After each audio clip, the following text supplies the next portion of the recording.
The fallout from the Dublin riots has been insane. You'd maybe hope it might be the moment that the establishment prick up their ears and say, our policies don't seem to be very popular. But no, they've doubled down, smearing anyone upset about the stabbing of children as the far right. The far right. Words that are quickly losing any objective meaning. Irish politicians have even smeared the protesters as terrorist group of people who should be shot. You'd think Irish politicians would have a better handle on what a terrorist looks like, and left-wing journalists are actually defending the attacker. And there were shocking revelations that the attacker has a history of violence and was issued with a deportation order years ago, but NGOs helped him to stay in the country, and they did this with thousands more people like him. But the real danger? White men. The Irish government is rushing through censorship of social media platforms and harsher hate crime laws to persecute anyone who criticises their policies. And the police were sent to intimidate Conor McGregor over his tweets. But have they picked a fight with the wrong man? And will Irish people stand for all this? Right from the start, the liberal establishment scrambled to set the narrative. You wouldn't know anyone had been stabbed if you took a glance at the headlines. The BBC said, it's not clear what caused the unrest. Yeah, apparently people just spontaneously started rioting for no reason. I mean, it's hardly the greatest investigative journalism I've ever seen. Maybe the BBC could invest in an internet connection to fact-check their own stories. And look at this from the New York Times. The violence in Ireland's capital on Thursday night was fueled by far-right agitators who spread rumours online about an attack on 3 children earlier that day. Yeah, according to the media, the stabbings are just a far-right rumour. The victims must be so relieved. Politicians went further, like this Irish councillor calling the protesters terrorists. Although, when I say Irish, there's an emphasis on the ish. And we need to do something about it. We cannot continue ignoring that this is a small minority of far-right movement. It is an organised terrorist group of people who want to harm immigrants in this country. It's a shame she wasn't in Ireland during the Troubles. She might actually know what she's talking about. A Limerick councillor from Bangladesh has said that he would like to see the people involved in the Dublin riots shot in the head or publicly beaten until they're dead. Seems reasonable? The media immediately established that these rioters were all evil, far-right, racist, anti-immigrant thugs and were the only thing to be reported on. And let's have a look at these far-right thugs. And the names of some of those arrested. Abdul Wahab Salawi, that classic white Irish anti-immigrant name. Can I just say how wonderful it is that the anti-immigrant racist community is so diverse and welcoming of immigrants and people of other races. That is a real sign of progress. Or maybe the looting was just opportunistic scroats and had nothing to do with the protests, which were driven by public anger at the government's failure to deal with a huge influx of unvetted male migrants, many from violent, intolerant cultures that have led to a string of attacks and murders across Ireland, such as the homophobic murders of gay men in Sligo. The liberal condemnation of the Dublin protests was definitely at odds with the kid gloves treatment of BLM riots, which were described as mostly peaceful, which is a bit like calling Jimmy Savile mostly good at babysitting. Look at this average NPC. I saw some white folk on Facebook criticising the ongoing riots in the US relating to the murder of George Floyd by police, saying they should be peaceful. Yes, in an ideal world, but in an ideal world a racist police force wouldn't murder unarmed black people with alarming frequency. Let's see what he said about the Dublin riots. Absolutely feral animals who don't give a single about the victims, just looking for any excuse to loot and burn. Even though nobody was seriously hurt during the Dublin riots, but dozens of people were killed during the BLM riots. And personally, I'm a bit angrier about innocent kids getting stabbed than some fentanyl-soaked crook. But hey, I'm weird that way. Hysterical leftists tried to outdo each other in their overblown denunciations of Dublin's riots, like it was a cross between 9/11, Harambe getting shot, and that woman who put the cat in the bin. I lived through the Syrian war, but now I feel unsafe in Dublin. I mean, it sounds like you need to work on your feelings. Many Irish people feel unsafe because of the stabbing attack. Why aren't they allowed to write newspaper pieces about their feelings? And the responses were dripping with fear and loathing for white Irish people. I'll tell you what I'm scared of in Dublin right now, and that's white Irish men. White Irish men are the biggest danger for Irish women and children. I am far more afraid of young white Irish men than I am of any immigrant. White Irish men, white Irish men. You'd be arrested under hate crime laws if you said this about any other ethnicity. Someone wrote, Irish lives matter on a wall, and this was condemned as the most racist thing to ever happen anywhere, ever. The BBC gave column space to a Trotskyist organisation, balanced, called People Not Profit, who said that there's no place in our society for this kind of racist poison. We are under no illusions that Irish Lives Matter is a racist slogan which is directly counterpoised to movements against the oppression faced by black people and other ethnic minorities, they said. I mean, it seems a bit unfair. If we're going to have the oppression Olympics, Ireland is definitely in with a shot at gold. And this is what they teach kids during Black History Month. A riot is the language of the unheard. Also, imagine calling a communist organisation People Not Profit instead of Gulags Not Dinner.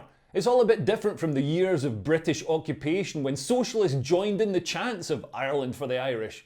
While the white people bad message is relentlessly pushed, the public rehabilitation of the Algerian attacker is already beginning. Here's Irish journalist Joe Brawley describing him as a gentleman. One of the most extraordinary things was that whenever the gentleman who had attacked the children and the classroom assistant, who was badly slashed herself, he was intercepted, and whenever he'd been sort of incapacitated, 3 women took it upon themselves to protect him and probably save his life, because there was great anger at that stage. Joe's tried to look cool by dyeing his hair, but he's at the age where it doesn't make him look non-binary. It just makes him look like he asked the hairdresser for a blue rinse. He's really working hard to redefine the meaning of the word gentle there. Why is the left like this? I swear to God the attacker will be reviewing kitchen knives in The Guardian by the end of the week. And everyone was at pains to stress how immigrants are all software engineers and neurosurgeons. Yeah, the Algerian guy wasn't stabbing people in the head, he was performing speed neurosurgery. And the Irish need migrants to wipe their arses, apparently. Basically, we need migrant labour. We need them to do the work that Irish people do not want to do, particularly to look after our quote-unquote old people.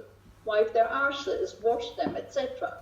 How did Irish people wipe their arses prior to neoliberal globalism? I wonder if leftists would be deflecting the blame onto another ethnicity if the stabbing had been by a white Christian. After Raoul Moat went on a rampage, where were the leftists posting, "I'll tell you what terrifies me right now, Polynesian hill tribes"? And let's look at the stats. Algerians are overrepresented as perpetrators of crime across Western Europe. Now, obviously, this doesn't mean that all North African migrants are bad. There are obviously a lot in Europe just looking for a better life, working hard and integrating. And people will say that the imbalance in crime is due to socio-economic issues. But the murders in Sligo, stabbings across Europe, motivated by socio-economic issues? The guy in Sligo wasn't targeting gay people in protest at the minimum wage. Some antipathies go deeper than that. Although Irish people aren't white anyway, according to author E. Michael Jones, who says that any Irishman who thinks he's white is a victim of identity theft. Read Noel Ignatieff, How the Irish Became White. Man, I don't need to read some weird book to see that Irish people are so white they're almost translucent. I just need to look at my wife. And the establishment clung on to the fact that one of the men who helped stop the attack was Brazilian, like it was the last life jacket on the Titanic.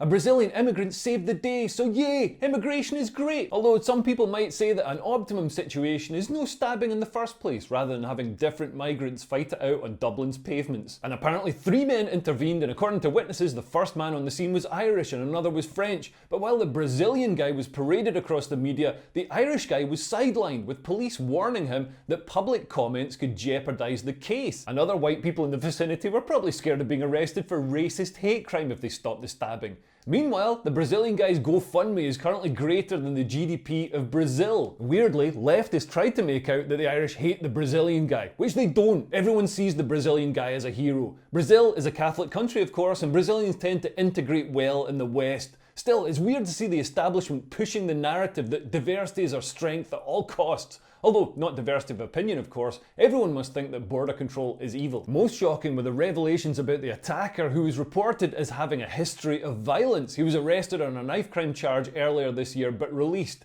And all the leftists bleating that, ooh, he's been in Ireland for 20 years, he's an Irish citizen. Well, the Sunday Times revealed that he was issued with a deportation order in 2003 and fought it with the help of NGOs and eventually received an Irish passport. The police are now rowing back on these claims, and it looks as though, at the moment, just as I'm recording this, that the police actually fed false information to the press to try and trip them up and make it look as if they were spreading lies. But we'll see where the truth lies over the next few days.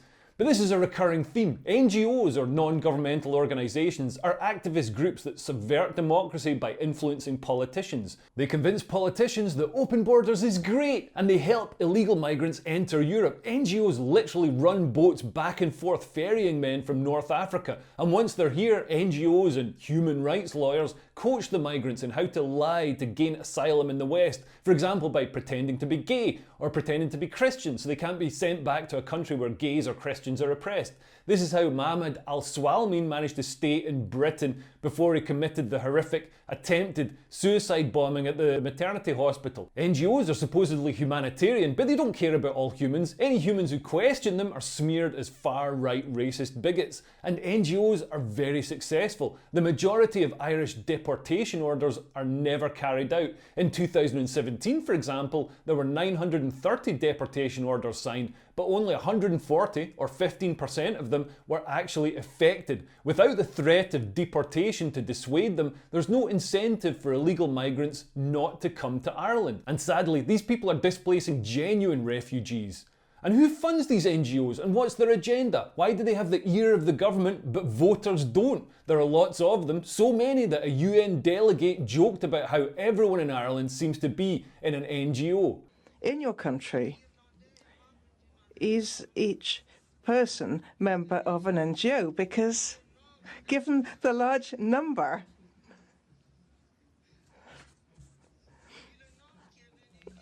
of representatives who have come just on the subject of racial discrimination, it seems to me that there must be a lot of NGOs, and I'm convinced that that must be the case. I'm pretty sure that if I helped a criminal to stay in the country and evade the authorities, I'd get in trouble. Why aren't NGOs facing prosecution when someone they helped to evade the law and stay in the country then commits a crime? NGOs have a dangerous influence on politicians. They paint themselves as experts and mainstream voices, but in reality they're fringe lunatics, overthinking posh activists. Our politicians are being led by the young ones. Terrible policies such as Scotland's gender recognition bill that allow male rapists to go to women's prisons are championed by NGOs. NGOs also push censorship and hate speech laws, which governments love because it gives them a weapon to silence and punish their enemies. Following the stabbing of children, the Irish government sprang into action to clamp down on criticism of children being stabbed. Leo Varadkar, the Irish Taoiseach or Prime Minister, promised to rush through new hate crime laws to make better use of CCTV footage from the riots. I promise we will use the full resources of the law, the full machinery of the state, to punish those involved in yesterday's grotesque events, and will put in place measures to ensure that any repeat attempts will meet the full measure of the law. We will pass new laws in the coming weeks to enable the Gardaí to make better use of the CCTV evidence they collected yesterday. And also we will modernise our laws against incitement to hatred and hatred in general. And that is more required than ever was the case before. And we will do that in weeks as well. To all those cowardly champions of Ireland who took to the streets of Dublin last night, let me say one thing. Ask your sisters, ask your friends, ask everyone you know what they fear most on our streets. They're afraid of you, afraid of your anger and your rage, afraid of your violence, your hate, and how you blame others for your problems. As a government, we will be relentless in protecting our citizens and defending our people. Applying new laws retroactively would be an insane move and violate the Irish Constitution. You can't change the law to prosecute people for previously lawful behaviour. Ireland is already set to pass some of the strictest hate speech laws this side of North Korea, but like all evils brought upon citizens by the state, it's for their own good. When you think about it, all law, all legislation is about the restriction of freedom. That's exactly what we're doing here, is we are restricting freedom, but we're doing it for the common good. You will see throughout our constitution, yes, you have rights, but they are restricted for the common good. Everything needs to be balanced. And if your views on other people's identities go to make their lives unsafe, insecure, and cause them such deep discomfort that they cannot live in peace, then I believe that it is our job as legislators to restrict those freedoms for the common good. Yeah, restricting freedom for the common good, just like they did in the Soviet Union. And the Irish government has already instructed telecommunications providers that they must keep records going back 12 months, which I'm pretty sure is a breach of European legislation. It's definitely too nosy. The wording of the Irish hate crime bill is terrifyingly vague and would literally make it a crime to have memes on your phone. It'll criminalise anyone who possesses material that is likely to incite violence or hatred against a person or group of persons with a view to the material being communicated to the public or a section of the public, whether by himself or herself or another person. Such characteristics are set to include race, colour, nationality, descent, religion, ethnic or national origin, gender, including gender expression or identity, sexual orientation or disability, and they don't actually specify what hate actually is. Lefties will say, oh, but Leo, they won't arrest everyone for having memes on their phone. That would be unworkable. Because that's what lefties sound like in my head. Well, they won't arrest everyone. This will just be targeted against anyone who speaks out against the state. Like Conor McGregor, who is a rare example of a Western man who hasn't yet been completely demoralised and broken, and who is currently under investigation by the Irish police over his social media posts. It's like something Putin would do, except Putin is a bit more subtle when he persecutes much-loved public figures. One of the protected groups that cannot be criticised under the hate speech law is national origin, so the very idea of Irish identity will be a crime, and criticising open borders will also be illegal. The government is also going to censor social media to prevent the spread of dissent, just like they do in China. Hazel Chu, former mayor of Dublin, appeared on the radio to say that the government needs to examine the possibility of silencing social media due to Elon Musk criticising the Irish government. They say it's to limit the spread of misinformation, but the riots show that social media gives a much more accurate account of what happened than the controlled mainstream media does. This is a desperate establishment scrambling to keep control, like Middle Eastern governments did during the Arab Spring. Under Ireland's hate crime laws, if foreign nationals stab children, you'll have to love it or go to jail. The message from the establishment is that being opposed to children being stabbed is far right. I'm not sure that this is going to put people off being far right. I can understand the establishment trying to suppress this though. The American Revolution started with conversations in pubs and leaflets being passed around. This situation in Ireland has been brewing for a while, with unsustainably high levels of immigration and apparently no vetting, allowing criminals and hateful ideologies into the country. As well as the homophobic executions in Sligo, there's been a steady drip of attacks, such as this migrant who broke into a post office armed with a knife and shouted Allah Akbar. Citizens present at the scene managed to stop him, but nobody condemns the hateful ideologies that drive these attacks.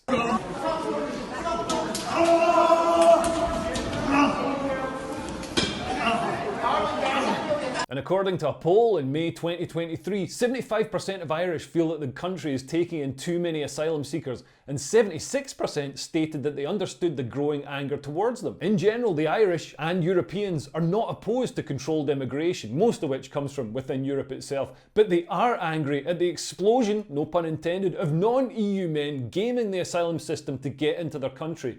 And they've been protesting for months. But as one Irish mother said, when we do things peacefully, we get ignored. We've been screaming this for months and months. This is coming. They knew it was coming. You know, you had your woman out of the Dáil walking around here with 4 coppers. Dublin is safe. Walk through Dublin on your own at 11 o'clock at night and tell me how safe it is. Stevie Wonder can see that what needs to happen. Do you know what I mean? What change needs to be taken. So yeah, that's basically, and I'm disgusted that we'll have to burn our own streets now, but it's come to this. So what's going to happen? Irish politicians aren't doing what the public want, they're doing what NGOs and economists say is the right thing to do. Instead of listening to the voters, as you might expect a democracy to do, the Irish government are instead going to impose strict controls on the internet to stifle dissent, and they're going to criminalise any dissenters, just like governments did during the Arab Spring. Will it work? I doubt it. Ireland was never a coloniser or an enslaver. Ireland was colonised. Irish people aren't burdened with the same guilt that has cucked Brits into quietly accepting the kebab shop gangbanging of their children. Even with social media restricted and citizens threatened with jail, word of mouth will spread. It was word of mouth that ended Catholicism's grip on Irish society. It'll be the same with these officious woke politicians who hate Irish citizens. And unlike Arab countries, Irish voters can vote out governments. The only problem is, all political parties are pretty much aligned now. Ireland needs an outsider to enact the will of the people. Someone like Javier Milei in Argentina. That person is Conor McGregor. He just needs to take a lot more punches to the head so he can be sufficiently neurologically impaired to fit into politics. Listen, weirder things have happened. Thanks for watching. Please share this video with an Irish politician. And also, if you want to see me perform live, I'm doing a special Christmas show with the bad boys of comedy, the absolute mad lad Count Dankula, and the bad lad of global jihad Darius Davies on December the 15th in London. It'll be an insane show. The venue's yet to be announced to stop Wet Wipes getting it cancelled, but it's central. The link's below. And if you want to support me making these videos and see more unfiltered content, then sign up to my Patreon. There's a link below. Anyway, thanks for watching. I've been Leo Kerr. Bye. Bye bye.